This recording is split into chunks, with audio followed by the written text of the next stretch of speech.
So today we are looking at finding the surface area of spheres, which is the three-dimensional circle. We have the surface area of the sphere that has the equation of 4 times pi times radius squared. Now recognize that the radius is still from the center to the edge. It could be from the center to this edge. It could be from the center to that edge. All of those are radii. And that the center is basically the center of that ball. All right? So think of it as an enclosure, and the center is somewhere in here. Okay? So a sphere has a curved surface like the Earth. And every point on the surface is an equal distance from the center of the sphere, okay? So any radii, any point from the center to the edge. The distance from the center of the sphere to any point on the surface is called the radius. And this isn't really that much different than our two-dimensional representation of circles. From the center to the edge is a radius, okay? So if we cut a sphere in half, we get two hemispheres.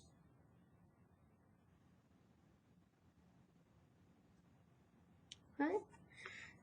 They still have a center, but the center is going to be on a two-dimensional flat side, and the radius is still from the center to the edge. Okay? Let's look at a couple of problems. What is the surface area of a sphere with a radius of 6 centimeters?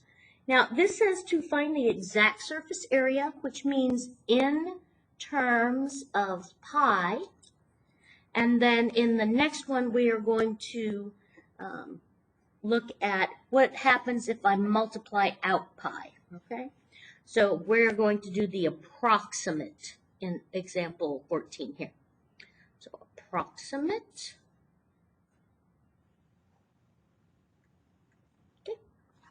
And when we get there, I will talk a little bit more about what exact and why that has pi in it, and what the approximate is because it's decimals.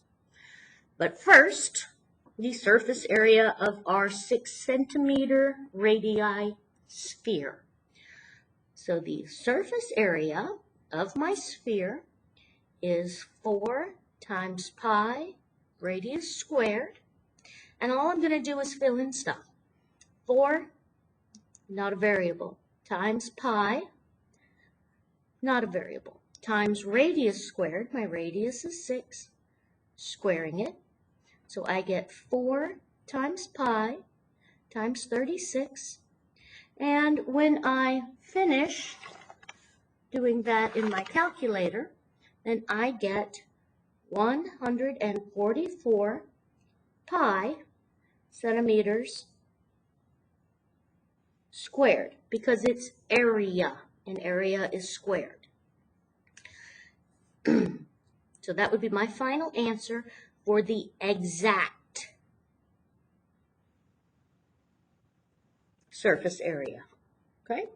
And in example 14, we're going to do the approximate, which means I am going to multiply out pi.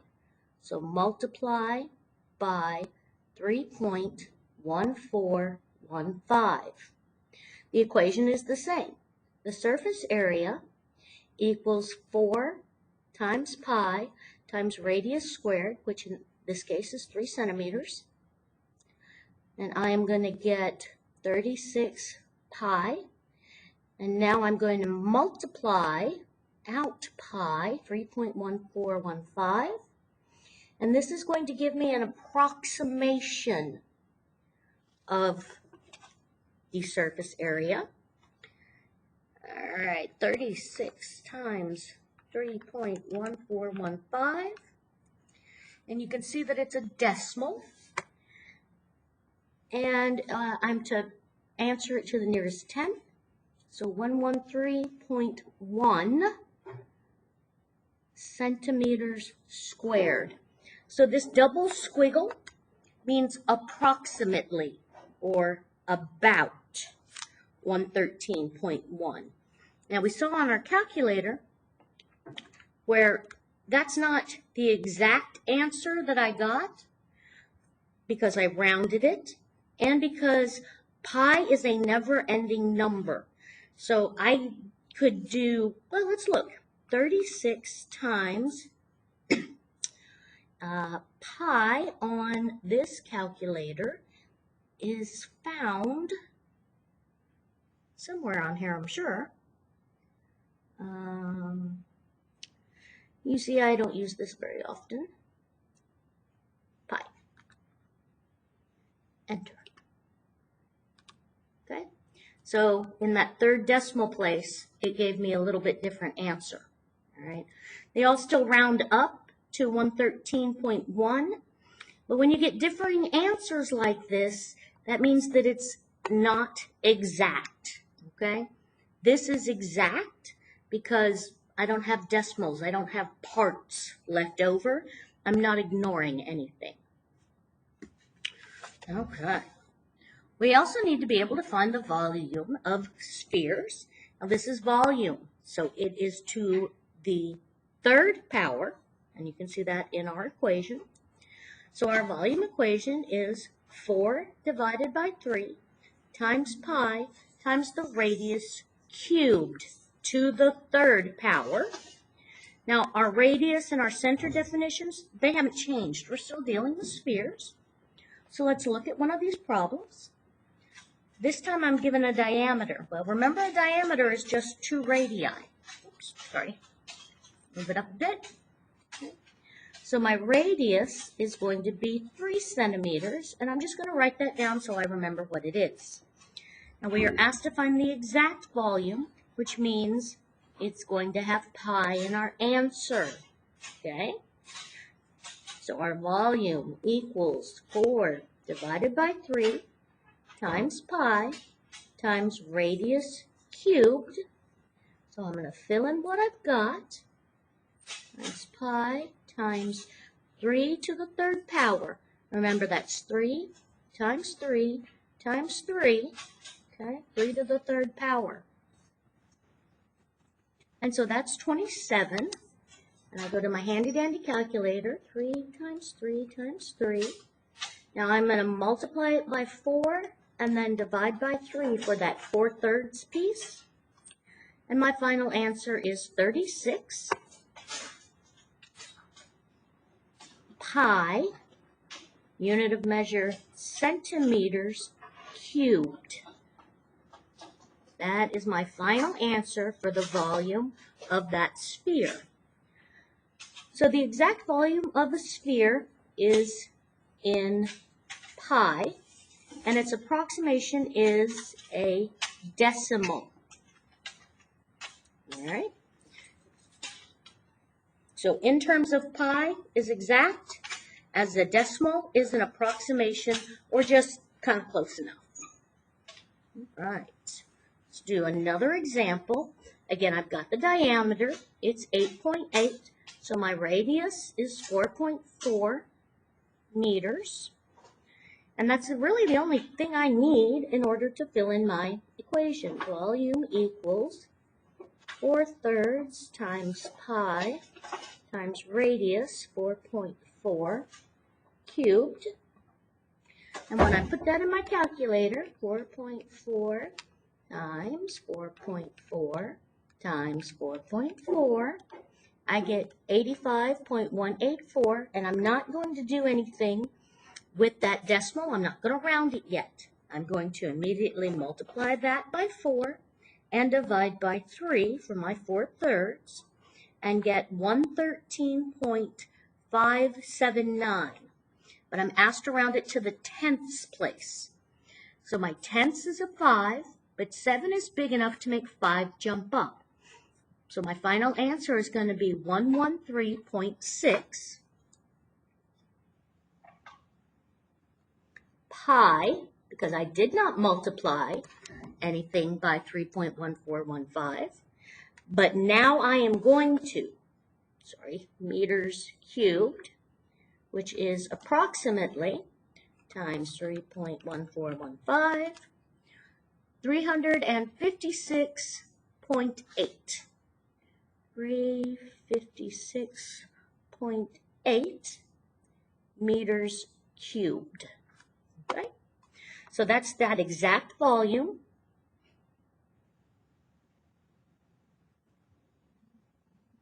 And that is the approximation when I use pi multiplied out.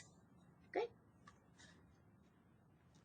So that's pretty much all there is to the volume of the sphere. All I really have to have is the radius and the right equation. Not a big deal. Okay. Our next topic is cones. Okay? Party hats. Ice cream cones. You know, that one's my favorite. But we're talking about the surface area of the cone. Now recognize that a cone has the round part, and then it's got that base circle part. So on this page, you can see that the net has this partial circle and a whole circle. Okay. So let's start. A cone has a circular base, a curved surface, and one vertex right there at the top. So the pointy part, that vertex.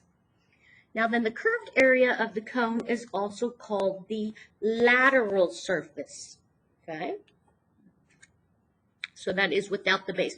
So if you had a party hat, right, that you put on your head, the base is open because that's the part you're going to have on your head. So that part would be that lateral surface. Now, the height of a cone is the distance from the vertex to the center of the base. Okay? From the vertex to the center. It makes a right angle with the base. That is height. That is not the same thing as the distance from the vertex to the edge of the circle. Okay? That is called slant height, and we're going to get that right here. Slant height, or lateral height, is the distance from the vertex to the edge of the circle. So height, vertex to center, slant height, vertex to edge. Okay? All right, let's look at some problems with it. Okay? Now, we've got surface area of a cone. Now, cones you can think of as kind of a composite. I've got a circle, and then I've got the curved part. And I have to treat them separately. So we've got pi r squared, which is the area of that circular base, plus the area of the curved part, which is pi times the radius of the circle times the slant height or lateral height. Okay? So this L is slant height or lateral height.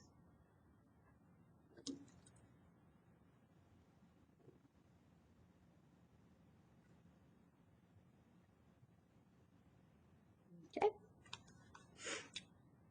So in example 11, the diagram shows a cone with a radius of 5 centimeters and a slant height of 15 centimeters. Slant height, it's the L. Okay?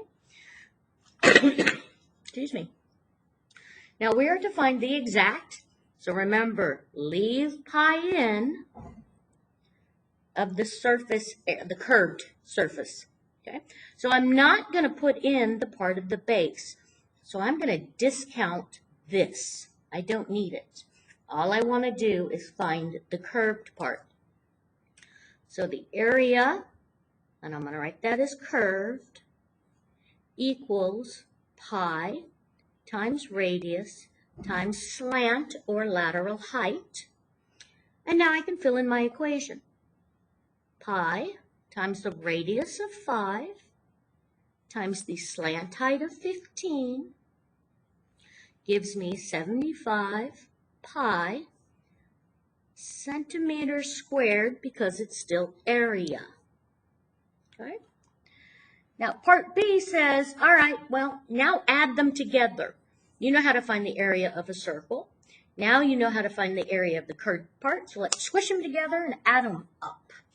All right, so surface area equals pi radius squared, that bottom circular base, plus pi radius slant height or lateral height.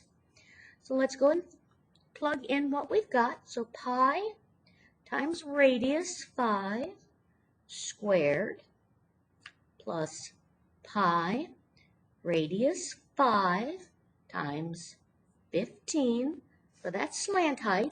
You'll notice that I haven't done anything different than the curved part, okay? What I've done is add the area of that base circle here, right? So now I get 25 pi plus 75 pi, and I add those together, and because they are like terms, I get 100 pi, and I was told to find the exact, so I'm leaving that with pi, centimeters squared, unit of measure, squared for area. Right? Let's look at another couple of problems on here.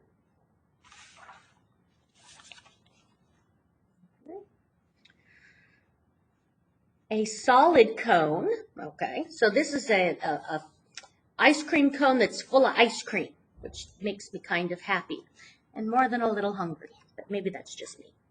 But it has a radius of 7, a slant height of 14, and it wants us to find the exact, leave in terms of pi, area of the cone's curved surface. Okay, area equals pi times the radius times the slant height. I'm going to fill it in. Pi times the radius of 7 times the slant height of 14. And I do 7 times 14, and I get 98 times pi inches squared, because it's still area. And part B asks us, what is the total surface area of the cone? Find the exact value. Okay. So my total, again, surface area equals pi r squared, the area of that base, plus the area of the curved part, which frankly, guys, I already did. I'm not going to do the math again. So pi radius squared, 49, because 7 squared is 49, plus 98 pi, because I already figured that part out up here. Don't want to do it again. 49 pi plus 98 pi is going to give me 147 pi, unit of measure, inches squared. Okay? So I'm going to assign you guys to do Jessica and example 12 in class, because these are really very interesting things, because we have to find the area, and then we're asked to make some kind of judgment calls as far as what kind of supplies we need and how much it's going to cost. So we will go over those in class.